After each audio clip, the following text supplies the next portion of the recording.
We recently bought over 300 pounds of rock. After picking our favorites, wait until you see what they look like inside. What's the game plan for today, my friend? I think we pick like 4 or 5 decent sized pieces, get some slabs, and we just slab all day today, man. Slabs day! Can we please get a slab of the palm root? Oh yeah, we could definitely cut that up. Talked to a few people and I've had some requests to cut this, what they've been calling the bacon rock.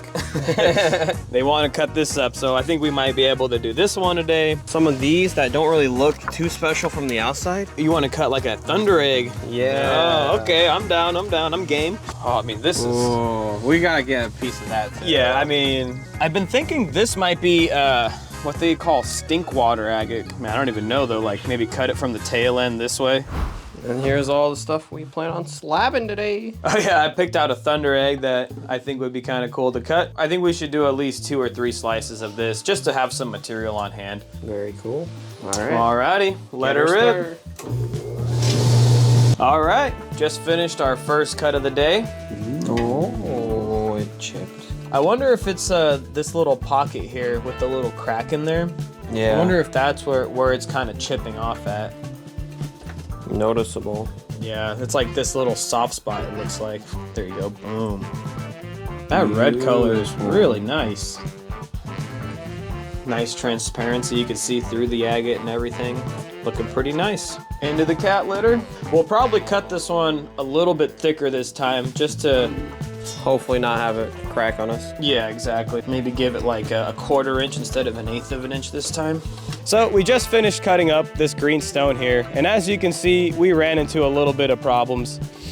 Most of the problem we were having is the stone had a lot of major fractures running throughout the piece, causing it to break apart when it was running through the saw. But even so, the pieces are large enough for us to still make pretty cool pendants and cabochons out of, so we're not too worried about it. But at the end of the day, the material itself is really beautiful. It's got some really nice agate material running through there, some really deep, rich green color mixed in with some reds. All in all, I think it was pretty good. This big rock we're about to cut, it's got a lot, it's like really porous. It's got a lot of holes in it and stuff. So I'm thinking it might do the same things or similar, but it's okay. We'll give it a shot, see what happens. All right, it's crumbling a little bit, but that's okay.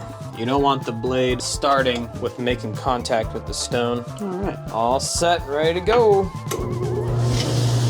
This piece, the blade got bound up. Luckily I was here, I shut it off within seconds. But what ended up happening is when I opened it up, I noticed that the piece got loose. And I was like, how'd that happen? We cranked it down quite a bit. But I kind of found out what happened, what was going on. The slice itself looks really good.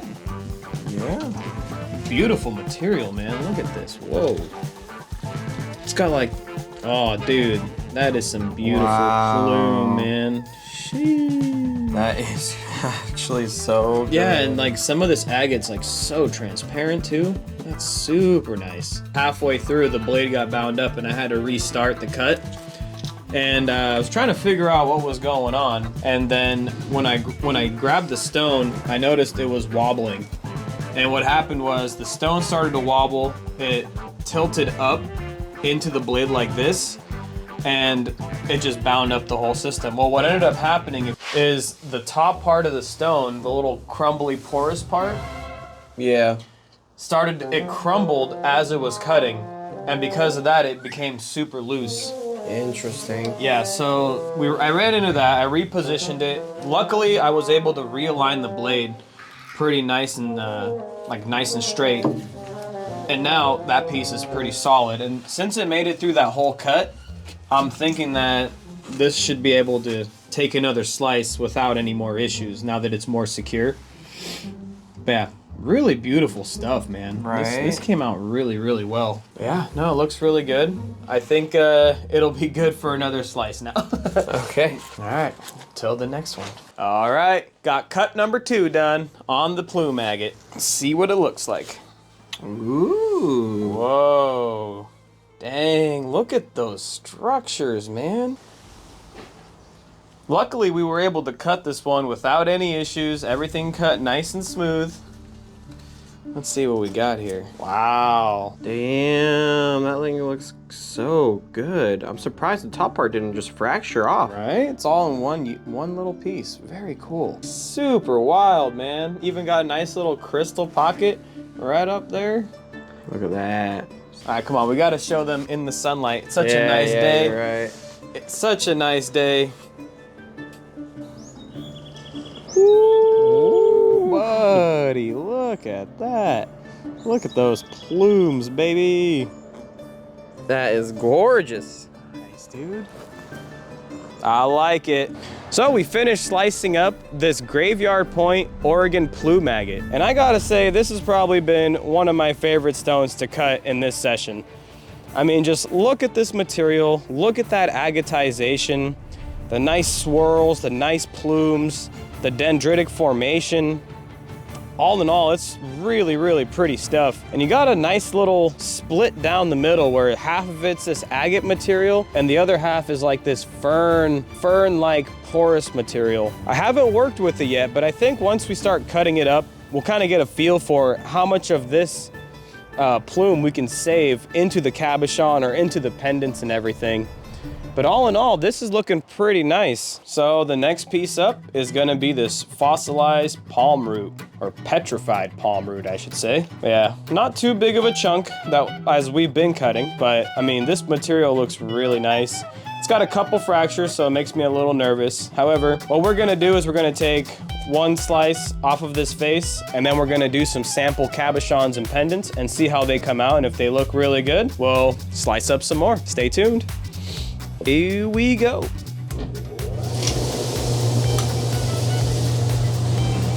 We finished the slice on the fossilized palm root, so let's take a look and see what it looks like. Ooh. Oh, that's pretty cool. It's kind of got like this like smoky appearance to it. Wow, look at that. Like, in the middle there, it's got like these almost like nodes or something. But dude, I think like this edge piece, get a little bit of the black, get a little bit of the edge, that's gonna be looking real cool in a little pendant or something like that. All right, into the cat litter. And then let's see what this guy looks like. That's pretty cool. Yeah, I think it was a successful cut. Yeah, so next up, we're gonna be cutting into this double-noted thunderegg. Not exactly sure where it's from, but yeah, I'm pretty stoked to see what it's gonna look like. Might be a little bit of a challenge to get it all set in there properly, and we'll have to monitor as we cut. But yeah, I think we just kind of get her set up and get going. But I really want to cut it in this orientation to get both of the nodes, and then you can also see these like red lines running through it. And that's a good indication of where the agate material is gonna be. And you want to cut, I think, yeah, perpendicular to that in order to get the most visual window you can get. About 90% confident. We'll just have to babysit this thing a little bit while it's cutting. We'll be right back, hopefully with some good results. Well, really good news. The thing ran the whole time, had no issues, got a little bogged down towards the middle or the beginning time, but all in all, it did one nice clean slice. I heard a big thump, so I'm pretty excited. I'm actually super stoked to see what this thunderegg looks like. All right, let's find out together. Oh. It's not as agate as I expected. But that's still pretty darn cool. Look at Wow. that. Yeah. It's got like two little eyeballs in there, dude. That's kind of neat. Wow, the one on the right is completely different from the one on the left. Oh, for sure. Yeah, you have like some pretty cool, like, I think it's like water lines or water banding on that side. And then you just have like kind of a plume style material on the other side. That's pretty cool, man. You know, haven't cut too many thundereggs, and that's not too bad. I think we hit it like right where it needed to be too, because if we were too far this way or the other way, we might have like missed the like nice little rings around. There you go, got the nodule butt. Perfect. And then we got the little eyeballs. Whoa. It looks cool. I really like that white side, man. Yeah, no, it actually came out pretty neat. Alrighty, thunderegg is down. Let's get the next one chalked up. We're gonna go with this guy next. As we were looking at it, we really wanna get a slice of this side here because it's got the nice wild banding. I'm a little nervous about cutting such a large slab here. So we wanted to go this way, start slicing it like this, but then I noticed there's this pretty big crack running down the stone. So we've come up with an idea. We're gonna try to cut the stone essentially in half so the crack part will fall off on its own, and then we can rotate it this way and get a couple slabs of this nice looking material here. Actually scared me. Oh, I'm so startled. All right, that doesn't seem to want to chalk up that way. All right, that's pretty solid. And then we'll try to get it as close, because yeah, we're trying to eliminate that crack right there. So we want to come in just to the side of that. Get this a little bit closer.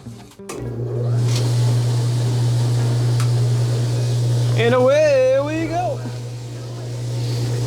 Alrighty, so the cut's all done. Let's see how this turned out. Oh, look at that. Oh, clean cut. Well, right on. So we've eliminated the crack down the middle, I'm pretty sure. Okay, so it actually did not fracture down the crack, but that's okay. Well, our main goal was get this piece isolated so then we can take some slabs with this pattern right here. So, next step, let's look at both pieces actually, and then find out which one we want to cut further down into slabs. I think maybe this one that we got chalked up.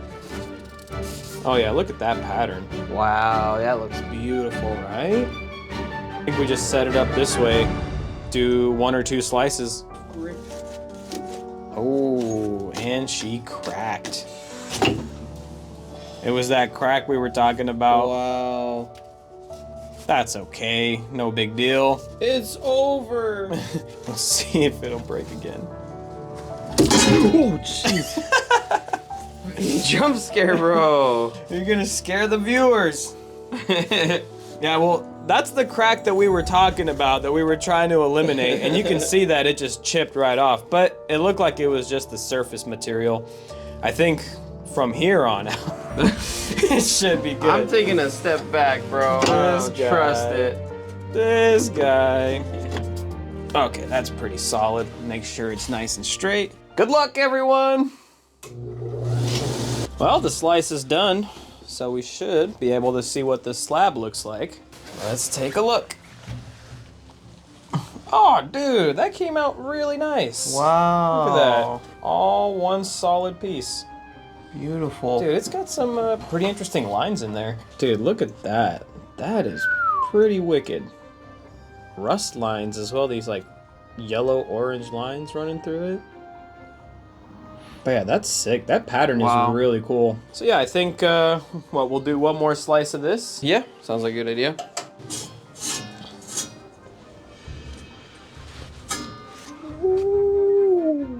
All right, let's go for slice number 2. Well, we got the second slice done. Seems like it all worked out without a hitch. Everything seems to be good. Ooh, baby. Nice. Nice. I'm glad we did 2 slices of this. It gives us a little bit of material to work with. And that's a nice clean cut. Wow. Look at that thing. Sheesh. No, the color variety on that's actually incredible. Right? Super nice. Slabs are perfect size too. Yeah, maybe Petrified would, but Yeah. I don't know, it's so wavy. I don't really know. And last, but certainly not least, the fan favorite, bacon raw. I think this should chalk up pretty easy. Famous last words. Let's see. No way this fractures. Let's crank it down. No. This is the last slab we're cutting for this video, so hopefully it all works out. And at the end of the video, we'll show you guys all the slabs we've cut, do a little show and tell at the very end. But yeah, I think we're ready to rip into it. Well, we just got our final cut done for the video. It's taken us quite a while, but feels good to get close to the end here. Let's check it out. Ooh, Clean cut. Clean slice. I love it. It's not too bad on the thickness. My eyeball did all right. Look at that. Gorgeous. So nice. Somebody wants me to make them a bacon-shaped pendant out of that. That's actually genius. Look at that. Whoa. Very cool. Well, all right, we'll get everything cleaned up, set out, and then we'll go over everything one more time. All right, see you in a bit. Well, all right, the moment we've all been waiting for. We finally finished up with our project of slabbing up as many stones as we could. We have a large variety of material here, a ton of slabs of that graveyard point agate. And then this is that really crazy banded material. We're not sure what that is either. Maybe a banded Jasper or maybe some petrified wood. We're not 100% sure. We have this green moss agate material that gave us a lot of trouble, crumbled a lot throughout the way. And then we have some material that we didn't really show on video us cutting, but you have some nice moss agate here from the Ochicos, some Tiffany stone, and blue and red moss agate. Not exactly sure where this comes from either. And we got this the really cool palm root that came out really nice. Doesn't want to grab the water very well though. We cut up some of this crazy lace material. Came out really nice. Can't wait to start working with that. And our little thunderegg halves that came out pretty cool. I think these are gonna polish up really well. And of course, the old bacon rock. Can't go wrong with a little bacon. Well, if you're interested to see what we do with all this material, we have a video where we start working down some of this Tiffany stone with the nice purple banding, purple and white banding, and stay tuned, we'll show you all the stuff we end up doing with all this material here. And if you like the kind of stuff we do, feel free to check out our Etsy, somewhere linked here, to support the channel. It took us a long time to get this whole video together, but as you can see, we put in a lot of work, and it definitely took us a lot of time. But we really appreciate you guys sticking with us, and I hope you guys tune in next time. See ya!